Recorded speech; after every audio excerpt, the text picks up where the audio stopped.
कई बार जब आप मेहनत करना शुरू करते हैं तो बार बार फेल होते रहते हैं, तो आपके मन में एक प्रश्न आता है। यह प्रश्न आता है कि भगवान आपके साथ है कि नहीं। आप खूब मेहनत करते हैं, अपनी सारी ताकत लगा देते हैं, आप अच्छे कर्म करते हैं और उसके बाद भी आपको फल नहीं मिल पाते हैं। कई बार तो ऐसा भी लगता है कि ईश्वर सिर्फ अच्छे लोगों के साथ ही बुरा करता है, क्योंकि जितने भी अच्छे लोग होते हैं उनके साथ बहुत दुख आते हैं, बहुत तकलीफें आती हैं और उनको बहुत सारी चीजें झेलनी पड़ती है। तो चलिए आज इसी बात को समझते हैं। एक बार एक लड़का जो कि आपकी ही तरह बहुत सपने देखता था, अपने जीवन में बहुत ही आगे बढ़ने के बारे में सोचता था। उसने बहुत मेहनत की, बहुत ही कम उम्र में उसने बहुत सारी चीजें हासिल कर ली। उसे लगता था कि भगवान उसके साथ है, और ये पता कैसे करता था? हर रोज जब वो समुद्र के किनारे जाता था तो उसे लगता था कि ईश्वर उससे बातें कर रहे हैं, वो साइड में है और वो ईश्वर से बातें कर रहा है। क्योंकि जब वो चलता था तो रेत पर उसे दो पैरों के निशान दिखाई देते थे, एक भगवान के और एक खुद के। वो लड़का बहुत ही ज्यादा खुश था। उसने अपनी जिंदगी में वो सब कुछ पाया था जिसके आप सपने देखते हैं। लेकिन कहते हैं ना, यदि सूरज उगा है तो ढलेगा भी, यदि घड़ी में दोनों कांटे ऊपर हैं तो दोनों कांटे नीचे भी आएंगे। उस लड़के के साथ भी यही हुआ। धीरे धीरे उसकी कंपनी लॉस में जाने लगी।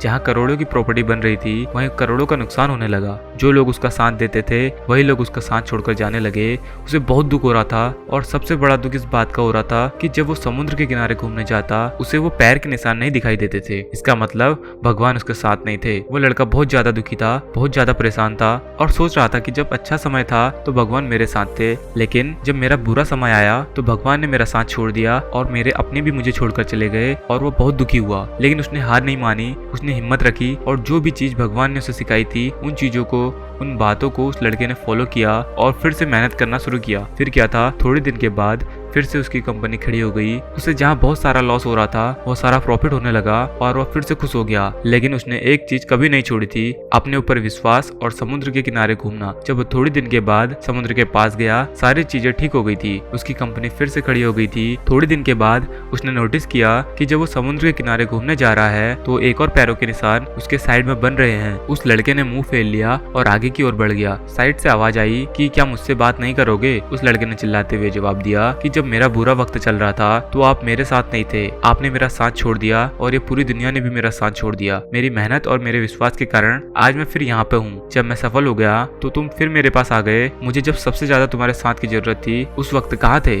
और अब मैं सफल हो चुका हूँ तो फिर से मेरे साथ आ गए। साइड से मुस्कुराने की आवाज आई और कहा, मैं तब भी तुम्हारे साथ था और आज भी तुम्हारे साथ हूँ। लड़का थोड़ा सा झल्ला गया और कहने लगा, यदि तुम साथ थे तो एक और पैरों के निशान मेरे साइड में दिखाई देते थे, लेकिन जब मेरे ऊपर मुसीबत आई, जब मेरे ऊपर संकट आया तो मुझे कोई पैरों के निशान दिखाई नहीं दिए। तुमने मेरा साथ छोड़ दिया था। बाजू से फिर मुस्कुराने की आवाज आई और कहा कि मैं तुम्हारे मुसीबत के समय भी तुम्हारे साथ ही था। जब तुम सफल थे तब तुम्हें दोनों पैरों के निशान दिखाई देते थे, क्योंकि मैं तुम्हारी बाजू में चलता था। लेकिन जैसे ही तुम्हारे ऊपर मुसीबत आई तुम्हें एक पैरों के ही निशान दिखाई देने लगे, क्योंकि मैंने तुम्हें अपनी गोदी में उठा लिया था और इसलिए तुम्हें जो पैरों के निशान दिख रहे थे वो तुम्हारे नहीं, वो मेरे थे। इसलिए हमें हमेशा याद रखना चाहिए कि किसी भी परिस्थिति में वो ईश्वर, वो मालिक हमारा कभी साथ नहीं छोड़ते। हम उन पर विश्वास करें या न करें, हम उनकी भक्ति करें या न करें, वो हमेशा हमारे साथ है। इसलिए इस बात को हमेशा याद रखना। हाथों की लकीरों से पहले उंगलियां होती हैं, जो हमें यह सिखाती हैं कि हमें अपनी किस्मत से पहले अपने कर्मों पर भरोसा रखना चाहिए।